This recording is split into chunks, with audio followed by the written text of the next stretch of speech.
Mami Mao Akwaba and Faumbra Ghana in SEM TVGH so wafre me adwoa searching ebusa for mesra so on subscribe ya mesra na wa subscribe fa wonsa me notification bell no so for more news Ebusa for me chacha mu nyina welcome to the Anase. Honorable Elvis Ay3ka Ankra. Papa ewie me chiao. Ene me message papa ensi wuso. My hunu say when it comes to the spiritual aspect of His Excellency John Dramani Mahama, wona wota lead the course na pa. Enna ye nyina nya opportunity ehwe National Thanksgiving Day na bi. Na honorable me busa o as of late muye event bia concerning spiritualities and paiboni and the asofo a time ani ye campaign omuyi omanim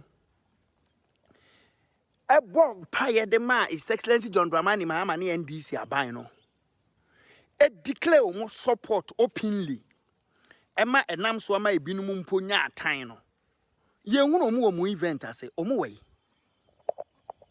sa asofo no papa ye buso honorable Elvis Ay3ka Ankra omo we henfa all of a sudden mu ye shows a de obi hu ye Duncan Williams mo apostle ayimo nyameche mo ya na ehunu owusu bempa mo yenka ase mo mpam wo mo Kristo yesom de ye nyina ye nim se eye biako ye eye nka bomu eye wodo se de onipa ne tie bia ye twene ba na emom se bi se yesi do obi a Bible no kura kan se munye nipa nyina ye ni titiri ni gidie ni fiefo kame aye se wo ma no mo support nyina ya MPP die MPP be use wo mo ma na mo ba mo ase tu atale wo mo amu no mo ko nakra na bibia ni omu na eche omu na efronte na so mo yanka hu no se aside Christosum na ye wo mu no papa aside Christosum na ye wo mu na Honorable Elvis Ay3ka Ankra nipa bi o wa asase bo yesu bia ye nipa wo nipa honhom wo ni mu a o wo nipa nte ase nipa emotions wo ni mu. It decided ye can say party people ni be has been neglected no asofo ni bi so has been neglected. Asofo ni bi so has also been neglected.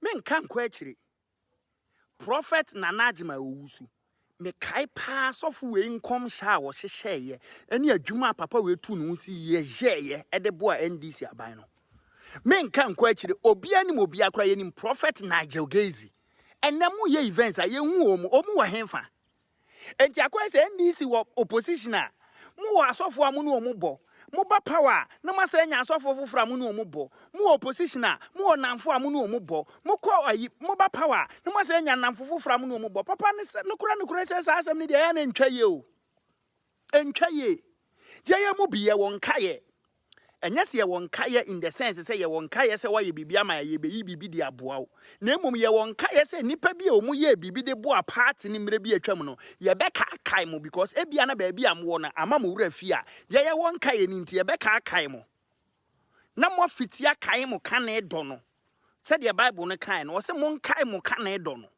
mo kai mo ka na edo no asofo mo sticky o mo neck out ye di biatem lambasti bi ye castigate bi ebi na sori madwane firi omu nchen no ye nka so omu nkwa na mo mfa ni omu achi na emom eba na se mo recognize ni pa bi a mo recognize omu bi na mo nyai se da bia mo susu se we mu na ya akese we mu na ya akese we mu na yemfa ye ho mfa mo no kura ne se saa asofo na mo hu omu se omu nya akese to that point no se mo de mo ho fam omu na mo timi ye omu akese omu be ya akese pa ye de ensem na ebi ba se ye be ba be kan ye mu bidum ye beba beka ye kai mo calculations se ne be ya mo betwe adwene si se ya sofo na first no mu bom paye maye no mu edu omu nsole omu platforms maye omu de omu property maye gina so kasa no ene omu wei ene aseda ben Thanksgiving service ben na mo ya omu asori dem omu timi ya pie ho ekokoye Thanksgiving ni bi moji omu nyina ama so be si market papa yanya ne ana omu se market na mo pe na se wo de ya e say kenye dia na obato aso na ya wie ani interchange ade a mo pa no enti o destroy no ye market ni interchange mo wie na makoma no tum din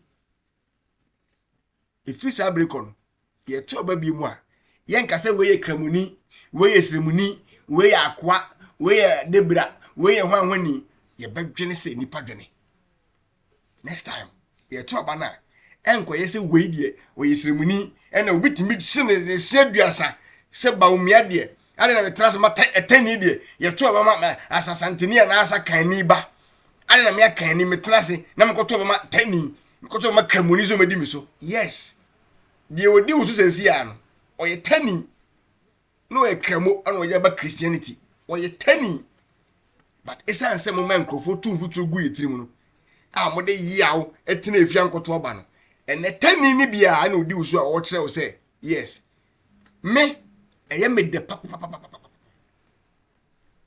eye me de pa se sa de wi akoso na ye de yesu de sua de kese de ama eye me de pa se ka moto oba de ma tani na se kramoni na ka sa no ma wengi ehu obi a wakoma pa adwen ye madaache ho moto aba anya dwembone ana mo anyi entasam ema ka Japan wei ene ne nkwasiafo wenum ebe hyem kutupa ebe da damo ana ye obi a hoho de ye de ne me de ade ana ye ma na yere yi bokina ayini ana furani ni ana mo jimi mu ho a me eye me de papa ene wo so ye ne mo na musua bibi firim mi owie kumasi a oba still reading oba kire ya confirmation oba kire en say yes no ko ye je owie a wade ba mikrom oba punish ye nyina wo ko still reading a mi mikrom a chimfui jimi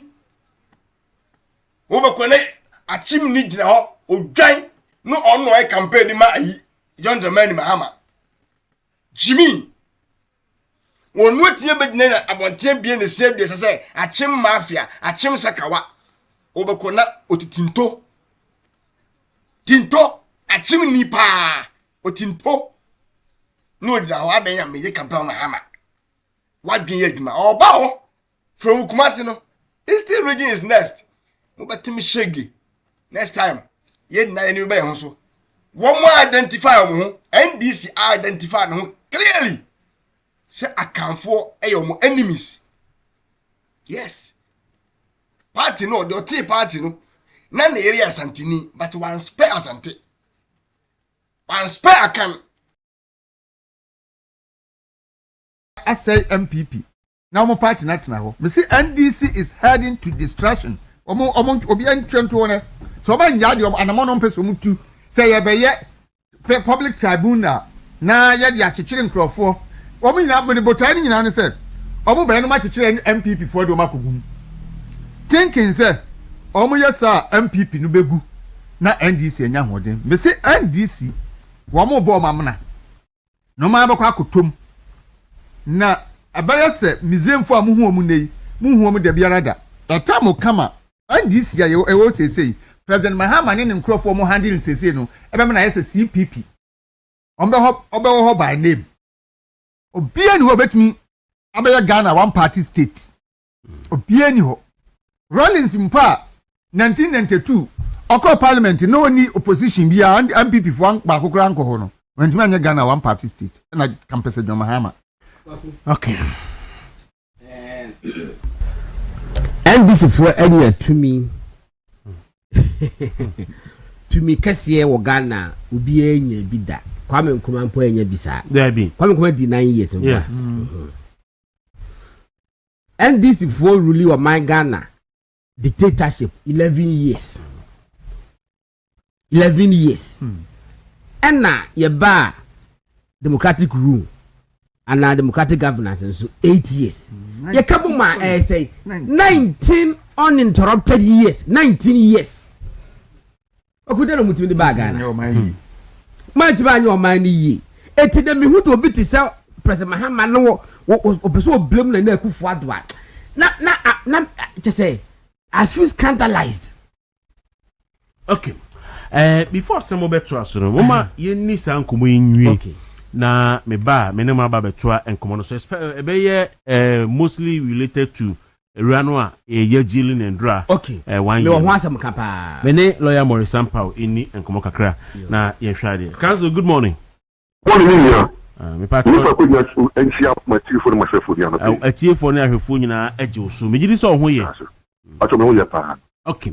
abayewa yi a ɔyɛ NPP TikToker ne activist yi yɛkyere no n'anom yehu wɔ social media so ne yɛsɛ wɔ plead guilty ama yɛahyɛ sɛ yɛnkɔyɛ pregnancy test na yɛma no sentence akyire ɛne yehu a video of awura no ne body part onye obi phone recorded the ba sɛ yabo no ɛwɔ cell hɔ ama yɛde wayare kra me yɛde nakɔ hospital I think was painted so baby endra asa agrag